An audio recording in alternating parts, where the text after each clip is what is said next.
Good morning, YouTubers, and welcome to Morning Coffee with Mike. It is I, Mike Martins. I want to thank everyone for joining me this morning in Morning Coffee with Mike. Lots of movement in the markets, guys. Lots of movement and lots of forms taking shape.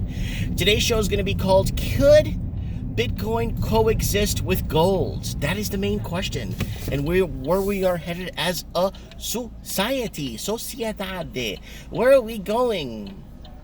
Anyways, so let's do this here. Let's start a little bit talking the markets first. What's happening? Canadian dollar still sitting at 74 cents. Oil spiked up this morning. I checked my portfolio this morning. I was doing backflips, man. I was doing backflips when I saw the increase in my gain today. Was just like woo.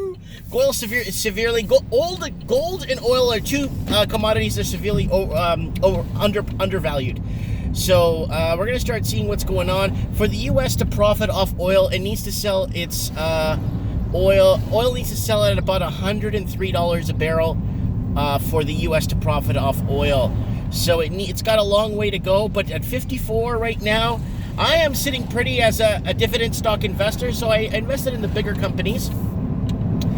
And I'm kind of happy with that. What else is going on in the markets? You're seeing Australian dollar dipped to 68 cents yesterday. It just plateaued down. It plateaued and it dipped to 68 cents. And it kind of stuck at 68 cents for most of the day. Then it went back up towards the end of the day to close back at 69 cents. Not a strong close for the Australian dollar, with them also looking to get rates down to zero or lowering rates to historic levels once again, and probably going into negative interest rates. And I brought this up a long time ago. Even if Australia moved its rates to zero, it cannot get out of what it's in right now. Unfortunately, the economic data that comes out of Australia isn't enough to get your fingers in like the economic data that comes out of the US and Canada. The UK is also a gong show right now with housing just not going anywhere. And in Australia, the housing market's kind of funny. They're saying, has the bottom already hit? No! You got 18 to 20 quarters. Look at Perth. Go look at Perth. Go look at the housing in Perth. How we got that big bust, and now they got 17, 18, 20 quarters of dip. They still got to go in Perth. Housing still needs to drop another 6 quarters in Perth. Sydney's looking at 16 to 20 quarters of drop to the artificial hot air that was blown into these balloons and these bubbles. Okay, we're doing good here. So what else is going on, guys? So Australian dollar, Canadian dollar still sitting at 74 cents, and they might lower rates again in Canada. They might lower rates because they're not touching the stress testing. Oof. So we're going to see what happens with that. Job markets in the U.S. not looking so rosy and good right now. And that is, you're starting to see an uptick in the markets on in the stock markets. You start seeing a little bit of an uptick with that too. And now everyone thought that oil was the takeoff for oil was going to be when those 2 oil tankers were hit. No, it went up and it went down. It went back to where it was, and then now it's spiked today. And markets still have a few hours to go before they close. And what else is going on, guys? There's a lot going on with Morning Coffee with Mike this morning. Now, can cryptocurrency and gold coexist? That is the question. That is what I've been asking and talking about for the longest time. Okay? Cryptocurrency and gold can coexist because there's only a finite amount of the real crypto coins, not BitConnect and all that Mickey Mouse garbage. There's only a finite amount that's created. There's only a finite amount in existence. Now, if I'm living in, like, for example, China, if I'm living in mainland China and I need to get my wealth offshore, one thing I could depend on is crypto. Gold is lumpy and heavy. Cash is hard to transfer because now they have dogs to sniff cash. Well, they've had it for years. But the number one transferred or smuggled good into a country is cash. People think it's drugs. It's cash.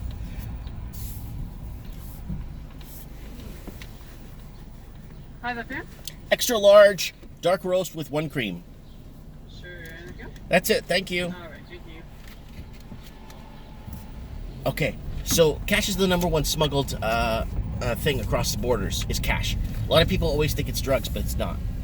People think they're not breaking any laws. Hi, it's 235, please. Yes. Hey, how are you? Good morning. How are you, my friend? Thank you so much.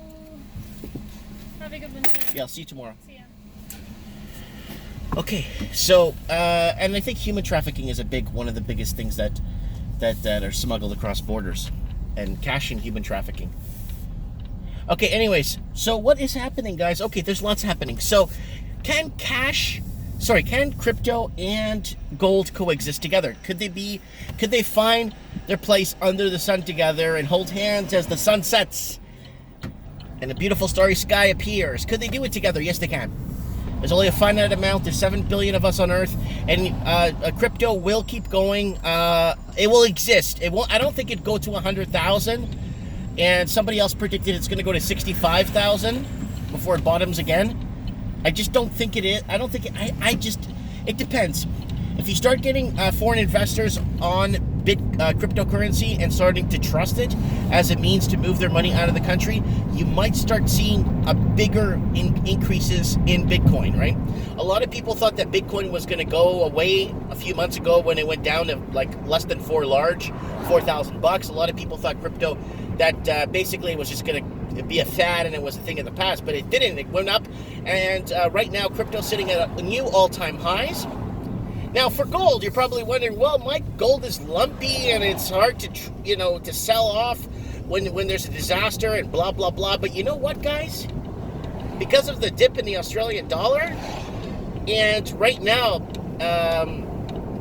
those reals in Brazil, their currency in Brazil too, and I think Colombia, and where else are we talking about? Oh yeah, Mozambique, and I think there's one more country. I think it's in Europe somewhere.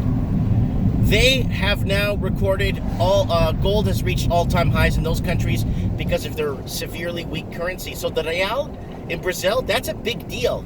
That gold is now reached one of its highest levels that it has in a long time against the real, and it's very interesting to start to see what is going to happen with that in Brazil. So. And Australia too. New fresh highs in Australia because the Australian dip in the dollar. You're starting to see gold start. Gold isn't spiking. Currencies are dropping, right?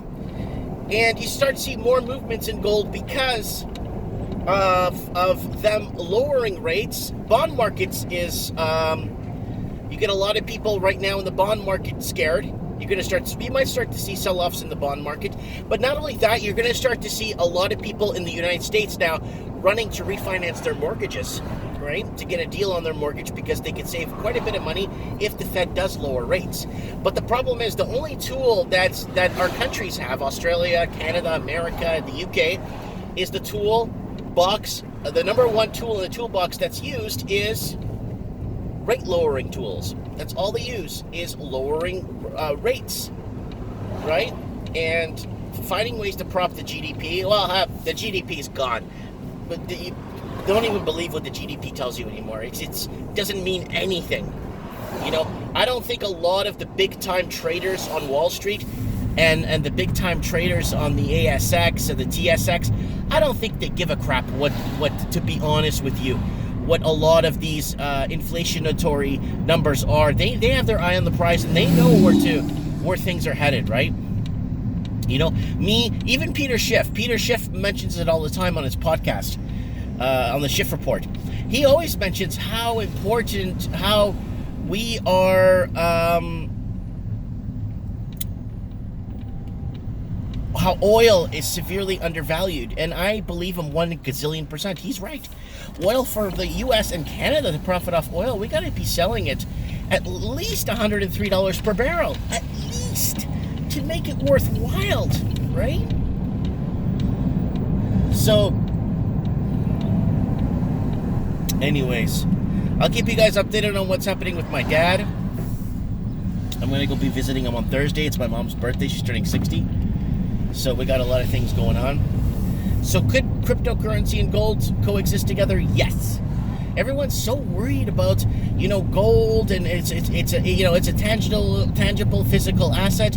But now with the younger generations that have been tied to electronics and crypto and everything being electronic, from banking to everything, a lot of people are going to be turning to cryptocurrencies because that's what they know. Like the last 2 decades, it's been all about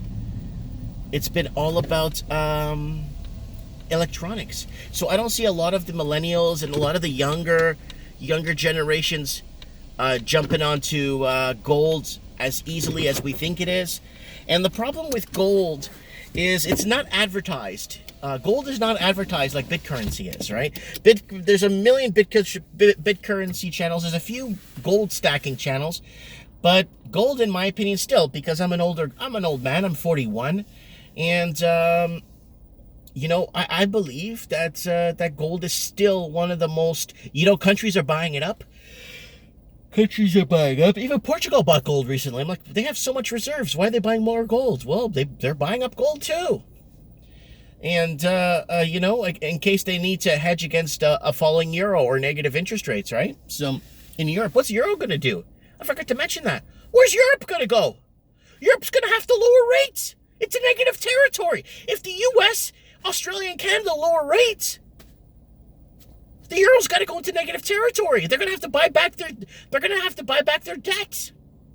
Anyways, guys, let me know what you guys think in the comments below. Thanks for joining me for Morning Coffee with Mike. I'll keep you guys updated. Don't forget to join me Wednesday night for Trends in the Housing Market, where we're live. You call in and tell me what the housing crisis is in your area, and how long you've been in the sidelines, or how long you've been trying to sell, or how long you've been screwed over, or how you got shafted from a real estate agent. I'd like to know. Comment below. Let me know. Add me on Skype, Mike Martins 1980. And thanks for my Patreon supporters for buying me this coffee this morning. I got 6 Patreon supporters, and I love you guys. I love everybody, but I thank you for buying me this coffee. It means a lot to me. Thanks for watching, and goodbye.